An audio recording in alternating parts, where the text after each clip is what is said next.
Kids love their ice blocks, so do I, particularly on a hot summer's day. And have I got a lovely combination for you?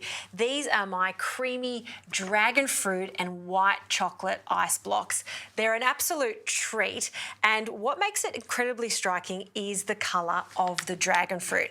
So you'll need 400 grams of dragon fruit, and the beauty of this is you can have your dragon fruit stashed in your freezer, ready to go for an occasion like this. So I've defrosted my dragon fruit and I'm just going to pour it into a jug. Now have a look at this gorgeous deep pink purpley colour. If you haven't tried dragon fruit before, give it a go. It's got a lovely sweet flavour. So I need to puree this until it's quite smooth. So just use a stick blender to blend.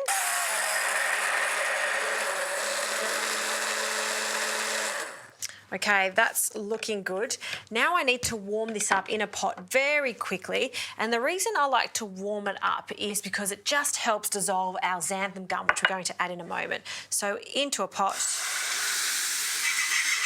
and we just want that in there for just a moment, and I'll add a spoonful of this to our xanthan gum. Now this is a fantastic substitute for your classic gelatin. It's vegan, it's plant-based, and why I like to add this to an ice cream like this is because it's going to ensure that our ice blocks don't crystallise, so they'll stay super creamy as they set. And you can see that this is thickening up quite nicely. We'll add that now to our pot. And to that, I'll also add some condensed milk. Again, the condensed milk is not only going to sweeten this, but it's also going to ensure we get a creamy finish on our little ice cream blocks. Okay, stir that through. And just to ensure that there are no lumps and to really make sure that that xanthan gum dissolves into all of the mixture, just pop it straight back into our jug. Right. Just grab our stick blender again and then one really quick pulse. All right, that is looking good. So now we need some cream to give it that creamy texture. So I'm going to pour this lovely pink mixture into some cream. This is just thickened cream and I've just lightly whisked it. You don't want to over whisk it. I'll grab a spoon and we're just going to combine everything together. I'm being really, really gentle not to take out too much of the air.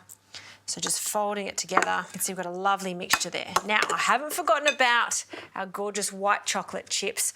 I want to keep the texture in them, so now that this has cooled down, we can add our white chocolate. You could also use dark chocolate or milk chocolate if you like. And always a little splash of vanilla extract.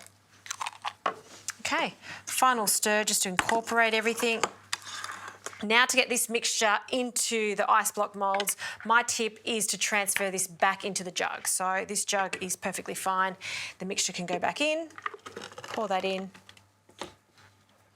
and in it goes. And this will ensure that we put it in accurately and there's no spills whatsoever. So fill it about 3/4 of the way up. I've got my little sticks, they can go in.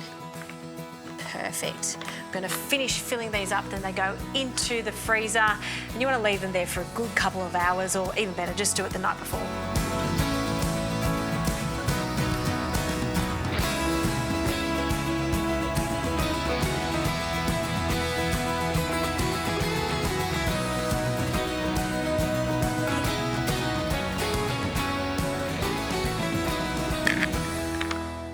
All right, these have chilled completely, and the best way to get these out is just to have some boiling water on standby, pop the ice block in, and then just carefully press down on it. Oh, ho, ho, ho. There we have it, there's our first one. I love how there's little bits of white chocolate there. I'm gonna have to have a taste. It's so creamy, and that's because we added just that small amount of xanthan gum.